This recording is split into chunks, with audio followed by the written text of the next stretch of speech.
देश उत्ताल निजामुद्दीन तबलीग জামাতের মার্কাজ নিয়ে মিডিয়া বলছে মার্কাজে তবলিগ জামাতের যে সম্মেলনে বহু লোক গ্যাদারিং হয়েছিল সেখানে করোনা রোগের সংক্রমণের জন্য পুরো দেশে করোনা রোগী ছড়িয়ে পড়েছে এবং বহু মানুষ মারা যাচ্ছে এবং তার জন্য ওই তবলিগ জামাতের যে মার্কাজ আন্তর্জাতিক কেন্দ্র নিজামুদ্দিন তার যে হেডকোয়ার্টার তারাই নেই দায়ী। কিন্তু আমি আপনাকে বলছি এটা সম্পূর্ণরূপে চক্রান্ত।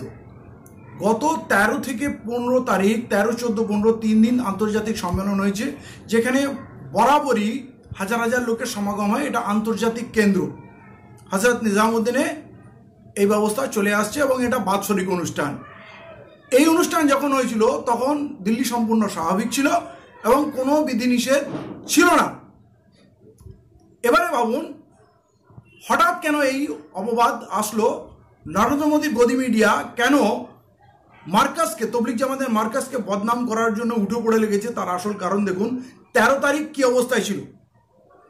13 তারিখ যেদিন সম্মেলন শুরু হয় 13 তারিখে স্বাস্থ্যমন্ত্রক সূত্রে জানানো হলো করোনা ভাইরাস হেলথ এমার্জেন্সি নয়, মানে কোনো ক্রাইসিস নেই, আতঙ্কের কোনো ব্যাপার নেই। 13, 14, 15 ওদের সম্মেলন হয়ে গেল স্বাভাবিকভাবে। আন্তর্জাতিক যারা অতিথি এসেছিলেন তারা পাসপোর্ট ভিসা নিয়ে এয়ারপোর্ট থেকে তারা চেকিং করেই এসছেন, তখন তাদেরকে কেউ আপত্তি করেনি, বাধা দেয়নি। এবং 15 তারিখ তবলিগ জামাত শেষ হওয়ার পর 16 মার্চ হিন্দু মহাসভা গোমূত্র পার্টি আয়োজন করলো ভারতবর্ষব্যাপী। কোনো সমস্যা হয়নি, কোনো সংক্রমণ হয়নি।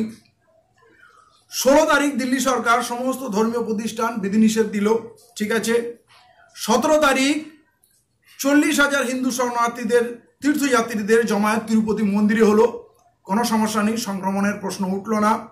18 মার্চ 40,000 হিন্দু তীর্থযাত্রীদের জমায়েত তিরুপতি মন্দিরে হলো, এটাও কোনো সমস্যা নয়। 19 মার্চ প্রধানমন্ত্রী কারফিউ ঘোষণা করলেন, তিরুপতি মন্দির বন্ধ হলো।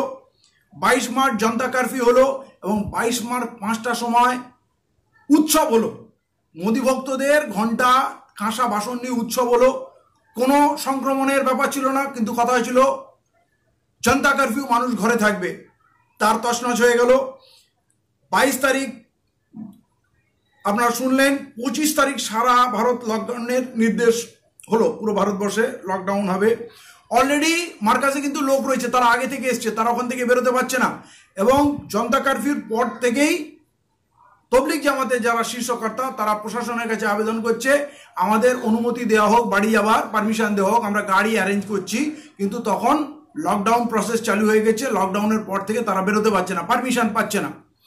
গাড়ির নাম্বার দিয়ে, বাসের নাম্বার দিয়ে কোন রাজ্যে কোন বাস যাবে, কিভাবে যাবে, সহযোগিতা প্রশাসনকে চেয়েছে লিখিত বারে বারে, কিন্তু প্রশাসন সহযোগিতা করেনি। সেখানে লোক বাধ্য হয়ে ছিল, কারণ লকডাউনে বলা হয়েছিল যে যেখানে আছে সেখানেই থাকবে। এই লকডাউনের পরে আপনার 25 তারিখে লকডাউন শুরু। 25 তারিখে অযোধ্যায় যোগী আদিত্যনাথ রামলালার মূর্তি নিয়ে অনুষ্ঠান করলো, ধর্মীয় অনুষ্ঠান, হাজার হাজার লোক নিয়ে, কোনো অসুবিধা হলো না। আপনি বলুন 23 তারিখ পর্যন্ত সংসদ খোলা, কোনো সংক্রমণের ভয় ছিল না। 23 তারিখ মধ্যপ্রদেশের সরকার তৈরি হলো, এমএলএ কেনাবেচা করে, কোনো চিন্তার ব্যাপার ছিল না।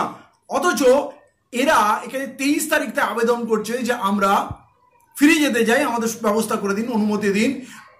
25 তারিখে লিখিত দিয়েছে এবং লাগাতার লিখিত দিয়েছে, কোনো ভূক্ষেপ সরকার করেনি। অথচ যে লকডাউন আজ ভারতবর্ষ করোনার সন্ত্রাস থেকে বাঁচার জন্য, যে বিশ্বব্যাপী আগ্রাসন, তার থেকে বাঁচানোর জন্য প্রধানমন্ত্রী যে লকডাউন ঘোষণা করলেন তার মূল উদ্দেশ্য ছিল বাড়িতে লোককে রাখা। কিন্তু হলো কি, ভারতবর্ষের বিভিন্ন শহর থেকে লক্ষ লক্ষ শ্রমিক তারা লং মার্চ শুরু করলো ন্যাশনাল হাইওয়ে দিয়ে এবং দিল্লির রাজধানীতে এসে তারা লক্ষ লক্ষ মানুষ জমায়েত হলো। একে অপরের সঙ্গে ধাক্কাধাক্কি, বাসে হাজার হাজার লোক গেল, হেঁটে পথে গেল। সংক্রমণ কি হলো না? লকডাউনের গোষ্ঠীর পিণ্ডি চুটকে দিল, কিন্তু সংক্রমণ নিয়ে কোনো কথা উঠলো না। পথে হাঁটতে গিয়ে বিনা খাদ্যে বিনা পানীয় জলে 25 জন প্রাণ হারালো, না জানে এই সংখ্যাটা আরো কত বেশি হবে। কিন্তু পুরো ভারতবর্ষের দলিত আদিবাসী শ্রমিক শ্রেণী কর্মীরা তারা ভীষণভাবে ক্ষতিগ্রস্ত হলো, হাজার হাজার মাইল হেঁটে তারা বাড়ি গেল, মাঝে কতজন প্রাণ হারালো।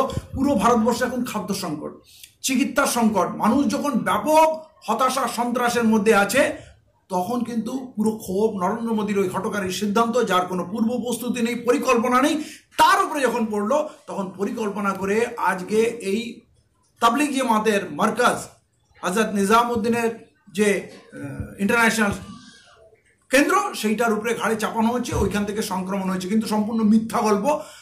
যা এখন পর্যন্ত চেকিং হয়েছে তাতে একজনও করোনা ভাইরাসের সংক্রমণ পাওয়া যায়নি, কোথাও করোনা ভাইরাসের কোনো প্রশ্ন নেই। তারা লাগাতার ওখান থেকে যেতে চাচ্ছে, অনুমতি চাওয়া হচ্ছে, দেয়নি। তাদের আটকে রেখে তাদের এখন কোয়ারেন্টাইন সেন্টারে রাখা হয়েছে, কোয়ারেন্টাইনে তাদের রাখা হয়েছে, ঠিক আছে পদক্ষেপ। কিন্তু বিদেশ থেকে লক্ষ লক্ষ মানুষ আনলো, তাদের কোয়ারেন্টাইনে রাখা হলো না। এক রাজ্য থেকে অন্য রাজ্যে লক্ষ লক্ষ শ্রমিক গেল, কোয়ারেন্টাইন হলো না।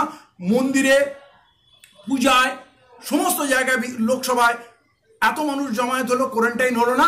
কিন্তু আজকে তবলিগ জামাতের মার্কাজকে টার্গেট করা হচ্ছে, মুসলিম সমাজকে টার্গেট করা হচ্ছে, ধর্মীয় সংগঠন তবলিগ জামাতকে টার্গেট করা হচ্ছে। দেশের মানুষকে নরেন্দ্র মোদী তার মিডিয়া বোঝাতে যাচ্ছে মুসলমানদের জন্য পুরো দেশে এই করোনা সন্ত্রাস বা এই জীবাণু ছড়িয়ে পড়েছে। কাল যদি হাজার হাজার লক্ষ লক্ষ মানুষ পড়ে, তার জন্যই মুসলমানরা দায়ী থাকবে।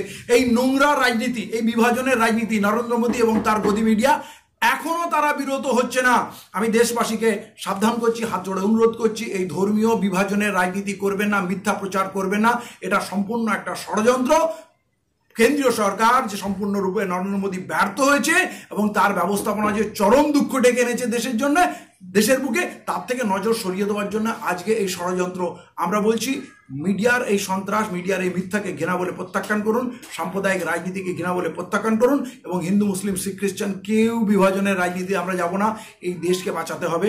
অতএব আমরা বলছি যে তবলিগ জামাত কোনোভাবে এর জন্য দায়ী না, এবং তবলিগ জামাতকে মানে একটা বলির বাকরা যাকে বলে, তাকে নরেন্দ্র মোদী নিজের বোঝাটা তার ঘাড়ে চাপিয়ে দিয়ে নিজেকে উন্মুক্ত হতে চাচ্ছে, এবং পুরো দেশের ক্ষোভটা মুসলিমদের মাথায় চাপিয়ে দেওয়ার চেষ্টা করছে প্রতিবারে যেমন করে, যাতে এই দেশে আগামী দিনে যখন লোক আপনজন হারাবে, ক্ষোভটা মুসলিমদের উপর পড়ে এবং তার জন্য দেশে ব্যাপক দাঙ্গার পরিস্থিতি হয়। অতএব এই শক্তিকে আমরা ঘৃণা বলে প্রত্যাখ্যান জানাচ্ছি, এই রাজনীতিকে ঘৃণা বলে প্রত্যাখ্যান জানাচ্ছি, এবং দেশবাদীকে অনুরোধ করছি আমরা এক হয়ে এদের বিরুদ্ধে লড়বো এবং কোনোভাবেই দেশকে ধ্বংস হতে দেবো না।